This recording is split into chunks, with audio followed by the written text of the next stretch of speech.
This is the Practical Homeopathy Podcast, episode number 177. Hi, I'm Joette Calabrese, and I welcome you to our healthcare movement, yours, mine, and the countless men and women across the globe who have retaken control of their family's health with practical homeopathy. So, for the next few minutes, let's link our arms as I demystify homeopathy, what was once considered an esoteric paradigm, into an understandable, reproducible, safe, and effective healthcare solution available to all. This is the medicine you've been searching for, my unique brand of homeopathy, practical homeopathy.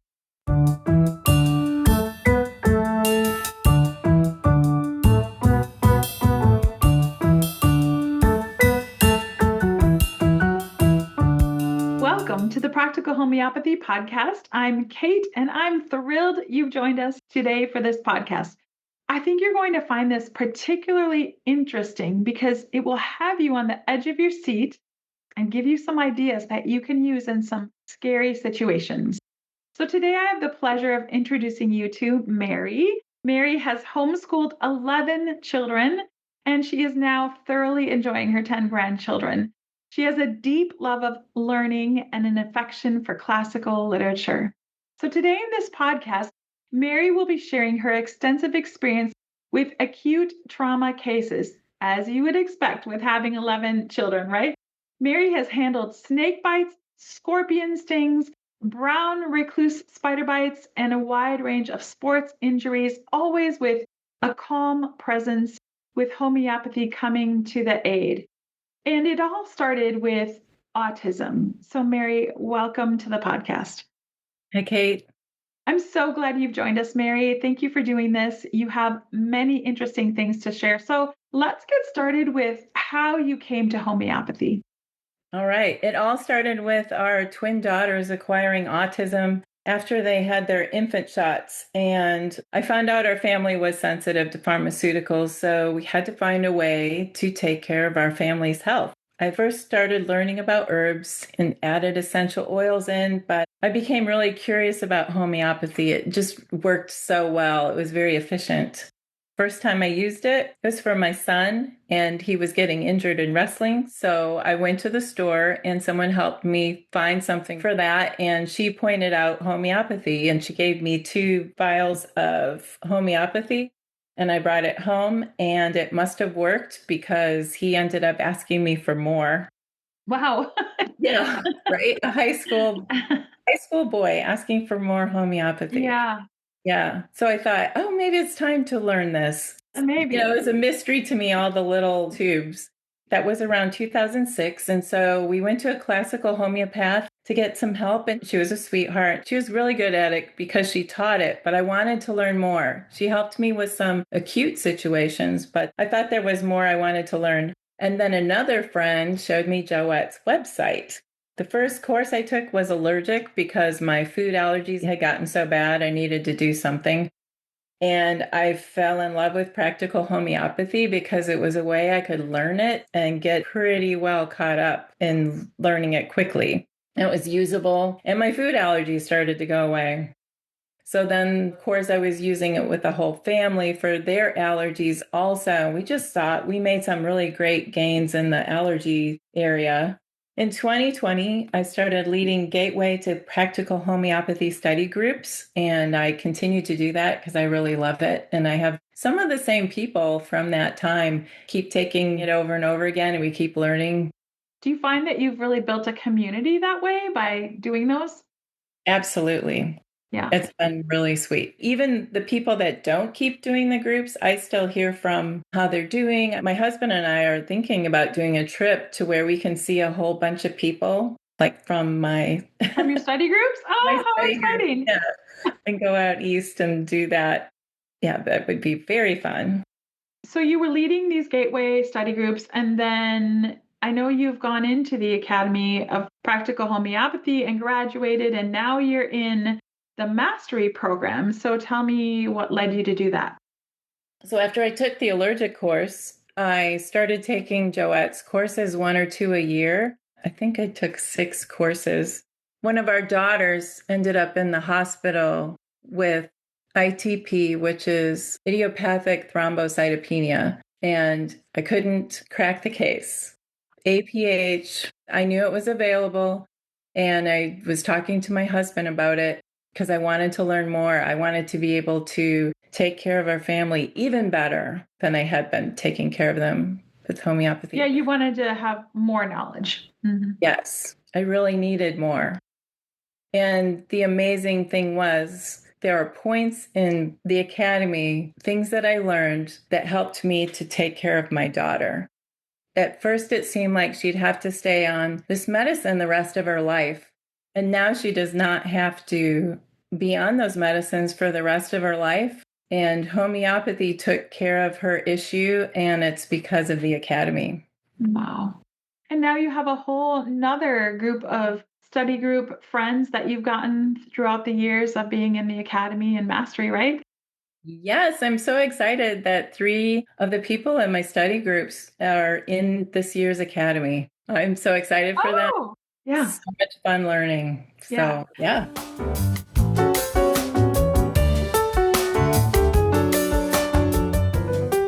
So, Mary, you've had so many experiences. It's hard to know what to ask you about first, but maybe let's dive right into snake bites because you've had several instances of those, unfortunately, in your family.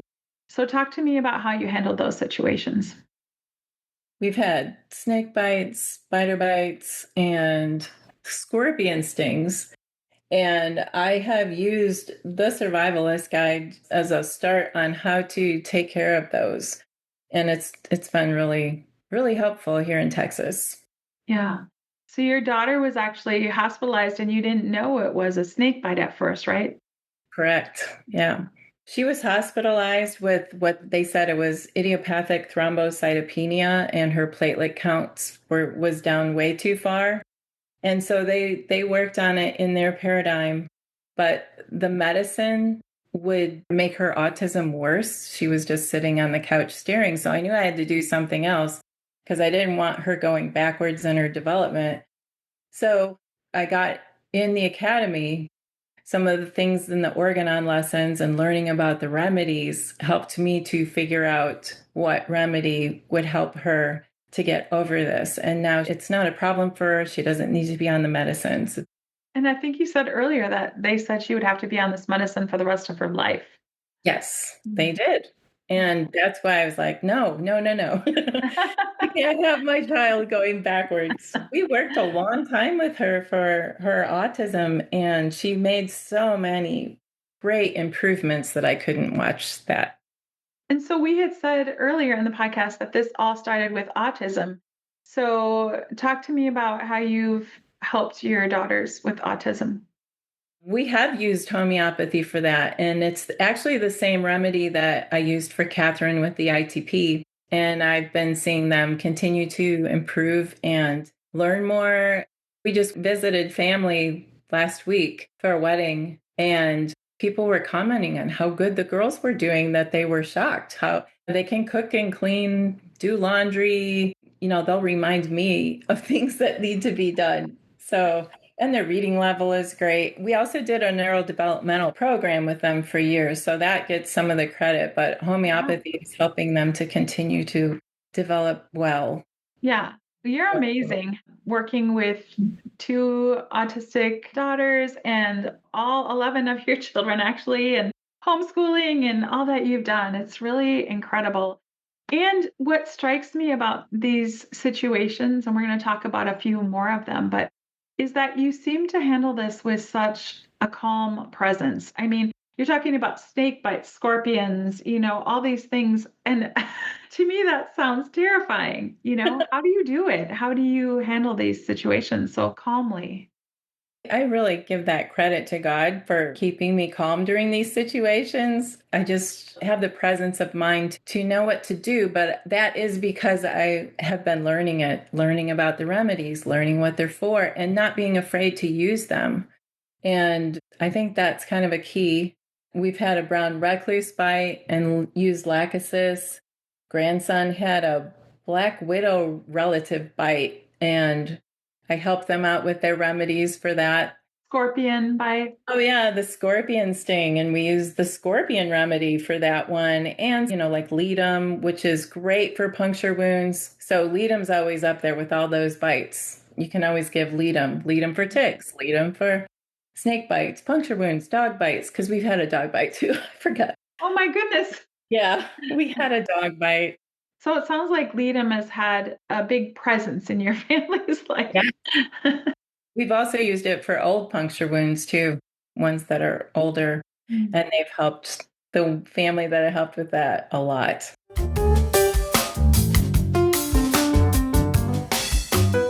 So let's move on to your dog, because I hear there was a situation where it was very serious. Yes. Jax, the dog, got into some xylitol gum. It was quite a bit. He came downstairs and he started throwing up and having diarrhea at the same time. And then he collapsed. And my daughter called me and said, Mom, Jax he's dying. I don't know what to do. So we used aconitum and then dosed arsenicum. And she was dosing it frequently. And after an hour, he was able to get up and go outside. And normally xylitol gum will kill a dog. And he was on his way. So Joette was laughing about him being the gum chewing dog. Well, I mean, I guess it wasn't funny at the time, but it wasn't funny, but he's still around and he still tries to get into things, but we don't have xylitol gum in the house anymore. Yeah, that's amazing. Okay, how about gallstones? Gallstones. So this was my big win with my husband because he wasn't quite sure those little sugar pills were doing anything. And he had a stone that must have been horrible because he just asked me to take him to urgent care. So he went to urgent care. They gave him some morphine, and I think that helped relax him, and the stone passed. I had some remedies ready, but I didn't have the whole Banerjee protocol yet. So he appreciated the relief, but then he did not like the effects of morphine. And so the next time he was ready to go with the homeopathy, I had it ready to go for him, and we used it, and the events became fewer. The time where it was hurting became less, and now he doesn't get them anymore. Wow. And the option that the doctor had given him was to take out his gallbladder, and he didn't want to do that. So that was his big win. That made him see that homeopathy is really terrific and can work well. I mean, he saw it with some of the children, but sometimes it helps to have your own experience with it to know that it works well. Right. All right, let's move on to sprains and concussions and talk about some of those things. Sure. So our son, he sprained his ankle playing baseball, and he's limping back to the car. He takes his shoe off. His ankle quickly swells up. I had my remedies in the car ready to go. So we started dosing on arnica and ruta. And by the time we got back home, it was pretty sore. It wasn't as swollen. And the next day he could put on those athletic sandals to go to practice to just watch. Wow. Yeah. 3 days later from the sprain, he was able to get his shoe on. I mean, he could do it the day before, but he was able to get his shoes on and go practice gently. Yeah. So by the next week, there was like no problem with his ankle whatsoever after taking the remedies. And because he grew up in our family, he knows how to take the remedies. He knows how to take them well, and he does it on his own now, which is really amazing. Awesome. So your husband's on board, your son is on board. Yes. Yeah. And then concussions. Okay, concussions. I was in a car accident during APH and hit my head twice. Car hit me going 40 or 50 miles an hour. Wow. The remedies were just amazing. I took arnica to start healing the brain right away. There were remedies that I took for memory. There were remedies I took for depression because a friend warned me. She said, Mary, you might get depressed after a concussion at some point. So I knew in APH what I could take for that also. I think I healed up pretty well. Considering my age, every once in a while, my neck might hurt, and then I take something for that. But for the concussion part, I think I'm pretty well healed up. And our daughter has gotten concussions from judo, from hitting her head. We've used it for her. And then my husband had he had an event where he gets vasovagal syncope. So he passes out if he laughs too hard because he has had asthma before. I think it shuts him down because it thinks something is dangerous. So when I was in Chicago visiting our daughters and he was here, he was laughing at a video and stood up because he couldn't breathe and fell back and hit his head on the bookshelf. And he woke up in a pool of blood. And one of the twins with autism knew where to find the remedy I told her to get. She got arnica and she gave him the arnica. The bleeding was slowed down quite a bit. And then my other daughter came home and she gave him aconitum. And it was amazing talking to him on the phone because it just, all of a sudden, I could tell his head cleared. He could think about what he needed to get done. He needed to get to the doctor to get the wound closed. So it ended up being an 8-staple wound on his head. And our girls took care of him with homeopathy. They stayed with him in the hospital to make sure he had an advocate there. And it all turned out really well. This happened on a Friday. And he was able to go to work with a clear head on Monday. My goodness. Yes, I know, right? Such quick recovery in your family. Yeah, it's been really good. I mean, he needed a little bit, carrying or going forward for a little while, but really not very long. So it's so cool. Such a great medicine. Yeah. So what else have you done? Recently, my daughter was boiling noodles for spaghetti and her hand slipped on one of the handles and it dumped on her stomach. And she had this huge burn spot. So I went over and grabbed the cantharis and hypericum and aconitum and gave her the aconitum for the fear to help clear her head. And I gave myself some too. Right. Because it helps for the person taking care of them too, to have that aconitum. It just helps you think clearly. So I alternated hypericum and cantharis, and I touched her stomach and it was warm. After I would give her the cantharis, it was cool. It was amazing to find that out, that part of cantharis, that it will cool the burn. She didn't end up having a big blister. There was just a little scab in the middle where it had been the worst. And then it would have been good to keep dosing cantharis. After we were done with the cantharis and the hypericum, I used calendula and comfrey salve to finish the healing. And then the skin just was lightening up. It's very small now, which is quite amazing considering it was boiling water. I mean, it made the kitchen tiles hot to walk on. She still cooks and boils noodles. Mary, you have shared so many things with us, and I know that you have so much more that you could go into. But I want to ask now that you end this podcast with some words of wisdom that you have for the listeners, because really, I'm amazed at all you've accomplished, both with your family and with homeopathy. So what advice do you have to share with those who are listening today? I would say to learn about homeopathy as much as you can. You can never stop learning about it. And the benefit to your family and your friends is enormous. So there are so many options with Joette to learn at the level that you are. You could start with study groups. She's got Mighties. She's got Mighty Members Plus. She's got courses to take. And eventually, if you wanted to go to the academy, I'd highly recommend it. It's fantastic, and mastery is super wonderful. And if you need any help, there's plenty of practical homeopaths now available to help you on your walk through learning homeopathy and getting help for, sometimes we just need a little help. It's a little more than we can handle, and we can get advice from other people too. So what Mary was referring to was findapracticalhomeopath.com. You can go there and find those people who are leading study groups or seeing clients that have graduated from the Academy Mastery programs. So, Mary, I really appreciate you taking the time to share with us from your many years of experience. It's been a pleasure having you, and I'm excited to see what your future holds. And hopefully you won't have any more emergencies that you'll need homeopathy, but we know that that is what happens in life. So I'm so glad for this medicine, and I know you are as well. Yes, I am so thankful for it. It's God's medicine, right? Yeah. It's a special blessing he's given to us, and we can take advantage of it and learn it and use it. Yeah. And I like what you said to me earlier, Mary, that people should just start now. That's your advice. So I think that's wise words. So thanks for joining us on the podcast today, and we'll see you next time. Okay. Thanks, Kate.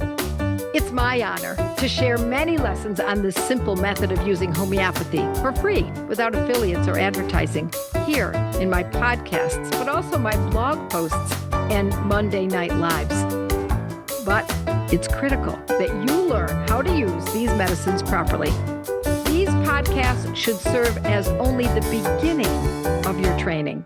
Peruse joetteslearningcenter.com to find fun study group opportunities and in-depth courses developed by subject.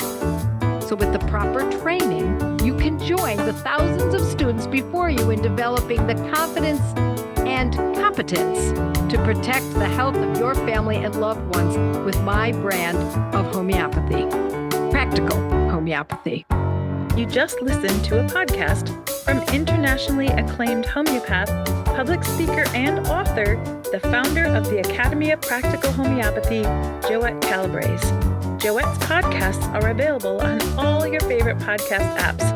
To learn more and find out if homeopathy is a good fit for your health strategy, visit practicalhomeopathy.com.